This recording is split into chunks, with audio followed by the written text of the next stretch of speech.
walking eastbound, walking eastbound. 837-820-584.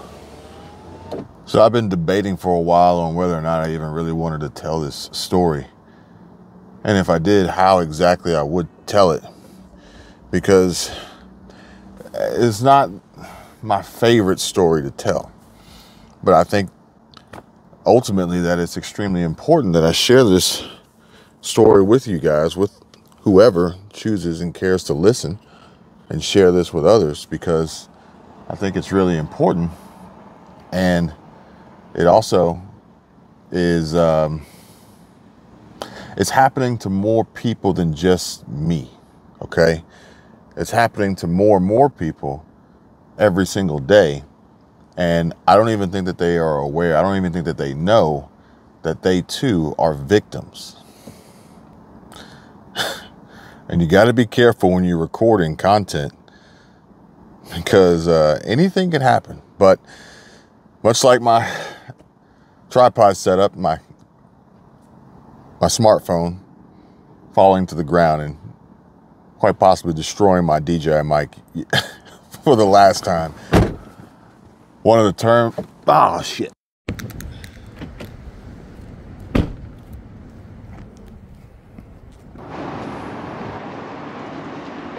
So as you can see here, I got my little portable tripod, which it's a great tripod, but it's not the most stable, especially as it gets stretched to these heights of, I don't know, maybe 5 foot-ish. And you can see it shaking. You can also see how badly damaged my DJI receiver is now after it just smashed onto the ground yet again because the wind blew my tripod over. But maybe it'll all be worth it. Maybe this video will actually get tens of views and make it worth it. This thing is pretty durable, believe it or not. But one of the terms that gets tossed around a lot is going to jail, or being thrown in jail, or tossed in jail, or in YouTube jail. And what I might end up doing is putting myself in yet another position of getting completely soaked and rained on as I take this video outside of the car, outside of my Porsche, and walk and talk with you guys about exactly what happened, what's going on, what I see, and most importantly, what I fear and worry about in the future. And there's really no greater fear than dropping your phone on the ground, face down, and waiting for that moment where you have to pick it up and see what damage has been caused to the screen. So fortunately, we are good here, and the Casetify case actually did its job, but I really do think that it was more so the transmitter, the receiver of my DJI that broke the fall that really saved my phone. So thanks, DJI. She's speaking facts. They are broke boys, and I'm not just talking finances. The ones that are dictating their life through that, and they're making life decisions through tarot or through, you know, some of the witchcraft stuff, like even the meditation stuff, or like, you know, and I'm going to definitely offend a lot of people, but like the ayahuasca trips, or the meditation camps, the silent retreats, all the things that I used to do, except I never did ayahuasca, but like, they're all so miserable. Yeah. And like, they're the most broke people. Usually most of them are single. They don't have stability. And I'm talking about like both financial and like the love around them. Right. There's always this drama and dread and doom and gloom. And I was one of them, you know? Yeah. And it's like, that's one thing that I would look around at my Christian friends and I'm like, they're not perfect by any means. Yeah. But I want what you have. She's speaking facts. They are broke boys, and I'm not just talking finances. The ones that are dictating their life through...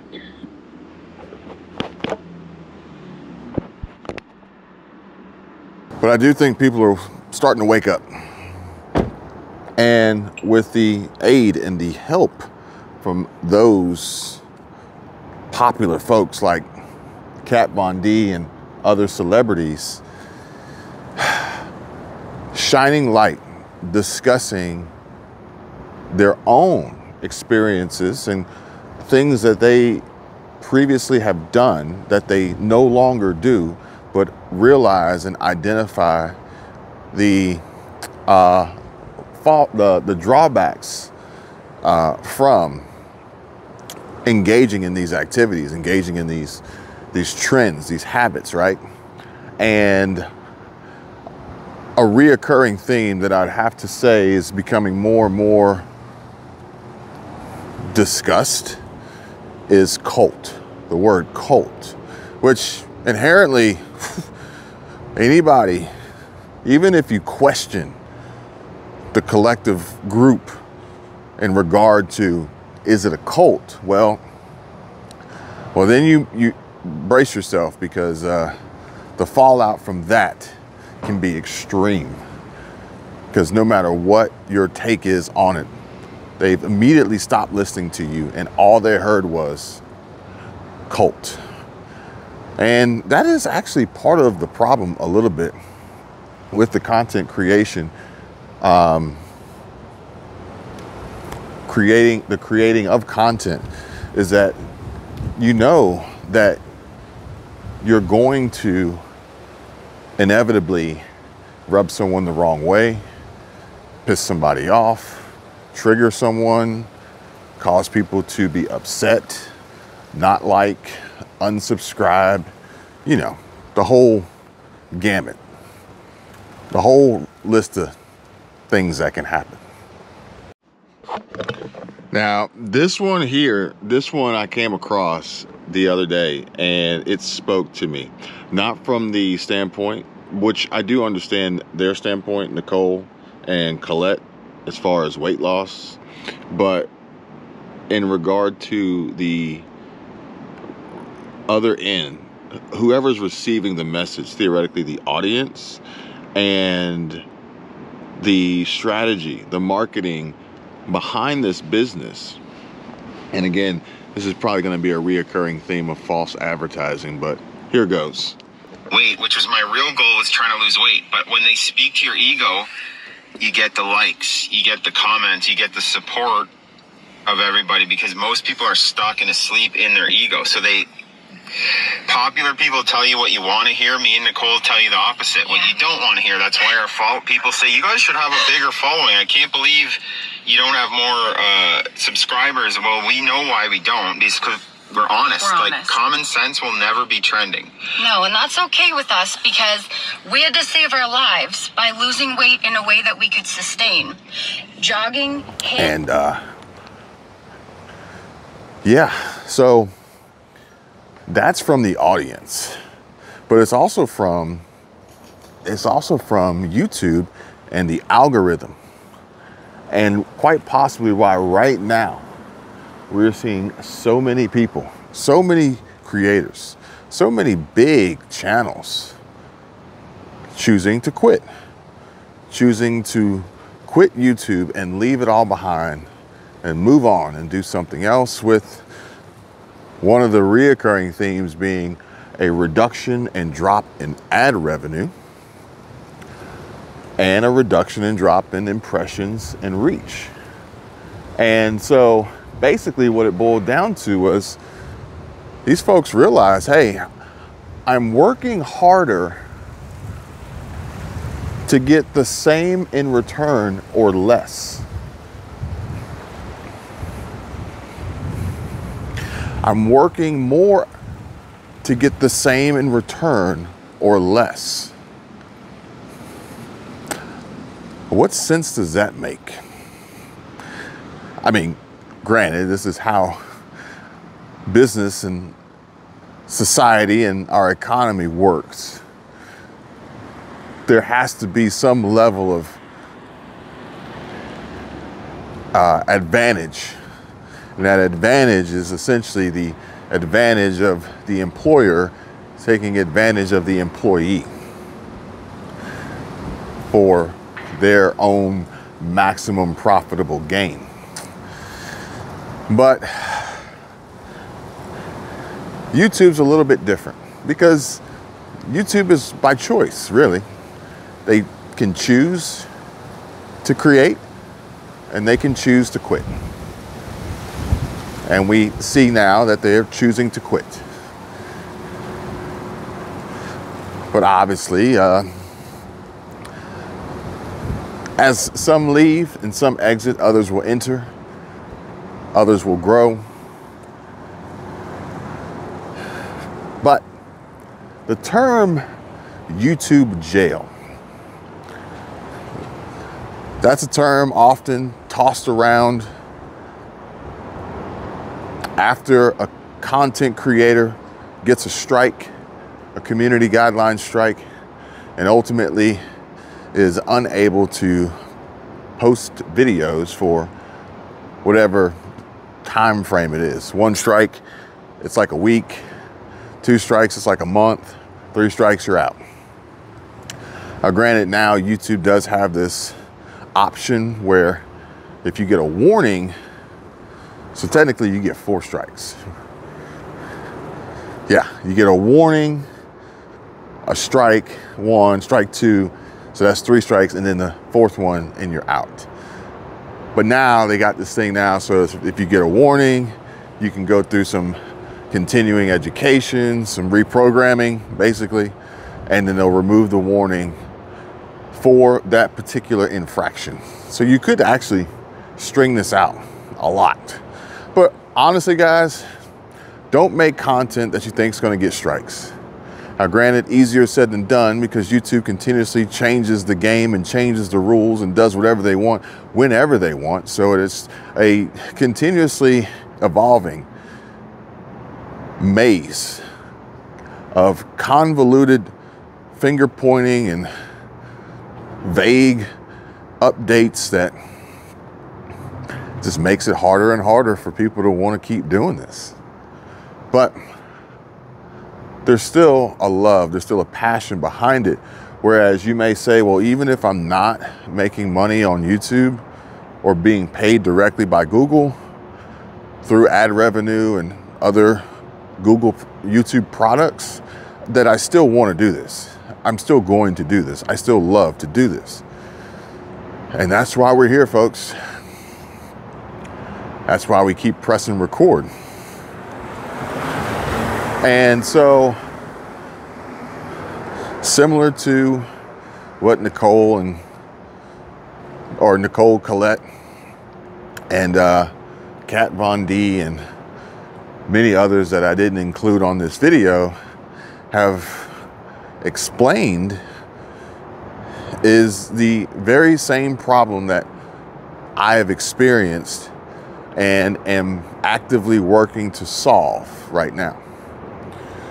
Now, in regard to the police approaching my vehicle and beginning to question me, well, I'll share that with you guys here. Got bigger, better plans for the future, and I'll tell you guys about that at the end. So guys, I'm just going to be honest with you. I'm not quitting YouTube. Not at all. Not in the least. Not now. Probably not ever. I love this place. I love creating content. I love recording videos. I love everything about it. And what I don't love, I'm going to try and fix. Again, we identify the problem, we focus on the solution. So, ultimately, over the last few weeks, months, almost a year probably, it's just been a challenge. It's been a challenge trying to find that balance between creativity and acceptance and success and growth and reach and all sorts of crazy things that are going on. But essentially, in that fight, that quest, you actually find some other things that you may not necessarily know that you were looking for or even want.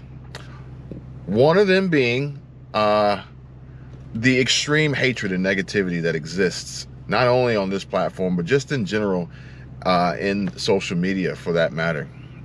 So ultimately, I have to make some changes and some adjustments and some modifications so that I can continue creating and enjoying the life that I've created for myself and engaging with you guys, the ones who actually really want to watch my videos and share my story and, you know, explore this journey with us, no matter where it goes, no matter where it takes us, no matter how long or short the video is, or how long I ramble on and on of just speaking the thoughts that spew out of my mind when I choose to. So with that being said, at the end of the video, I'm going to share something with you for those, only those specifically interested in not me per se, but me. For instance, like, I am not solely focused on and concentrating on news, mainstream news, specifically and particularly bad news. Yeah, I don't really want to subscribe to that. Granted, this channel will still exist and there will still be new videos posted and uploaded, but with the caveat being, I will no longer be allowing the comments to affect me. Therefore, if you want to engage, then this is not going to be the place for that. This is just going to be a place solely to pump out content for the doom scrollers out there that want to know the worst about the world and, you know, everything that goes on and everything that happens. And I'm going to try to remove myself personally from it, as a way to try to separate and distance myself from all the hatred and negativity in the comments. But I'm going to then shift my focus and insert more of myself. That's what he said. Into the content that I really want to make, that I really want to create, the story that I really want to tell, and the journey that I really want you guys to join us in on, if you so choose, if that interests you, and not any of the nonsense that goes on over here. This will still go on over here, but over there, something else will go on over there. So we got over here, we got over there. Over here, nonsense. Over there, other stuff. Van stuff, van life, travel, vacation, fun, entertainment, serious talks and conversations, thought-provoking, intriguing discussions, all sorts of stuff. And over here, everything that everybody else is talking about that absolutely, completely sucks balls, and just making really, really clicky thumbnails and titles to try and entice people to click on the video. Are you here to pick up students? No, we just dropped off paperwork for enrollment at the office. Awesome. Okay then. Yeah. Yeah, just so in the future, if you're picking up your students in the afternoons, because I will be, yeah. You got to go on the other side. Okay. Because that's where the student pickup's at. Okay. Okay. So Hopefully that's the case. Shouldn't be a problem. Yeah. We got plenty of room right now. I'm hoping. Yes. Good. Thank you. We have plenty of room. Good. Sweet. So look forward to the student being here. Thank you very Play much. sports, do anything or what? She could. She might do right now, softball, no, but right now no. But Okay. sometimes softball. Okay, where are you coming from? We came from Atlanta, but now we're coming from. Yeah. Yeah. Yeah. Okay, okay. Well, we've been here for a couple years now. So that was an experience that Michelle and I had the other day. All is well. And he was just concerned that, one, we didn't know where to go for pickup, and two, we would be trapped and blocked in once the school buses arrived and we wouldn't be able to get out. So I appreciate that. But with that being said, the main reason why this is even being shared is for the same reason why I feel like I'm almost in jail. I almost feel like I've been thrown in jail, which is crazy to think, because the types of videos that I really enjoy creating, in comparison to the types of videos that YouTube allows to be seen and ultimately financially motivating to continue to produce, are not the same. And unfortunately, even though I'm not restricted by YouTube in any way, shape, or form, I don't have the inability to upload videos. I have no strikes on my channel. I'm accepted into the YouTube manager program. All of our channels are in good standing. But every video is its own video with exception to the channel. But every video has to be a certain kind of video in order for it to even come close to being any sort of accurate representation for the channel. Sort of. Now, with that being said, we do have multiple channels and we are creating multiple different types of videos and different content on these channels. And this is quite a relief because it allows for greater diversity in all forms of creativity, if that makes sense. Because the type of jail that I feel like we're in is a jail with no walls. It's a jail with no bars. It's a jail that you can't physically see, you can't touch. And the only way to escape this prison is by using what's up here. Not just a hat rack, folks. So basically what it boils down to is that I think Kat Von D, she's calling it out clearly. And this channel in particular, Kevin 247 in particular, is trapped, imprisoned, thrown in jail, unable to escape from the overwhelming trend that is taking over and dictating people's lives and dictating their thought processes and dictating their moods and dictating their progress, and most importantly, dictating just how much they're going to be held back and held down and limited and restricted.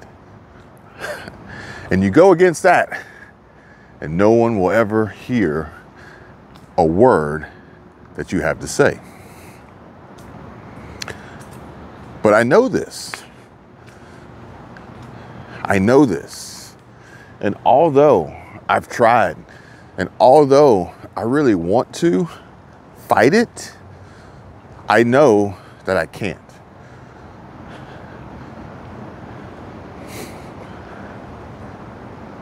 So I won't. But instead, what I will do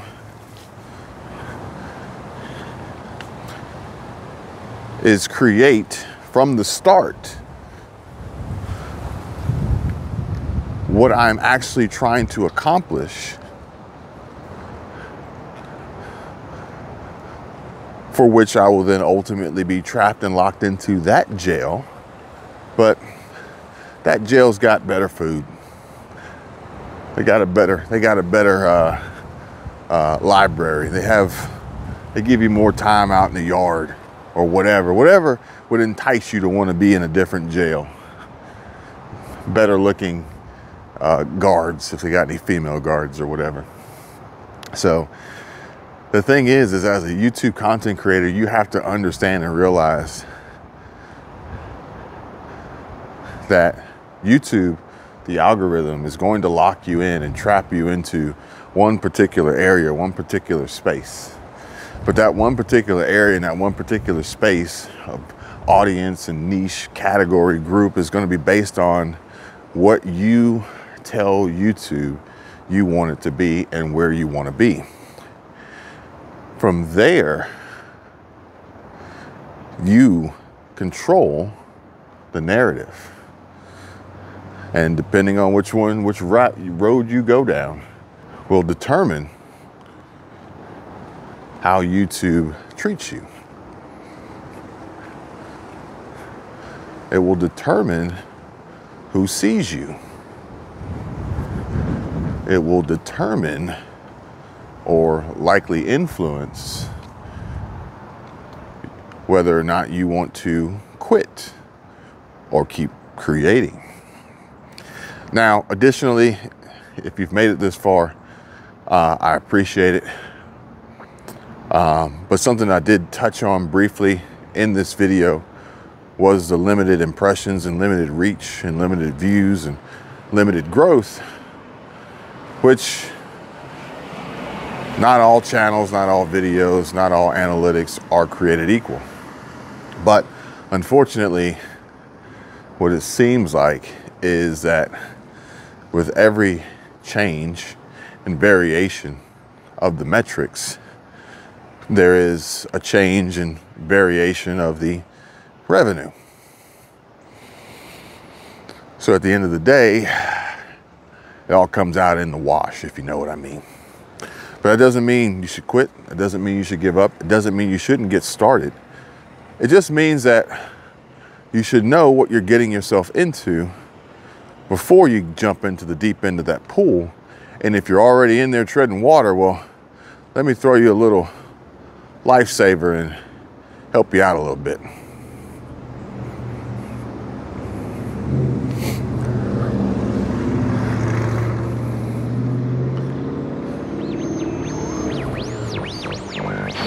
This is a test of the emergency broadcast system. Had there been an actual emergency, your local station, in conjunction with the relevant federal authorities, would have broadcast the following pre-recorded announcement. I can tell you my problems, meditating my silence, but I keep pushing my pen, rotating my stylus. Brokenness feeling like sin, now no breath, low dollar. Used to be left on red, now all the girls go holler. Now all the girls go follow.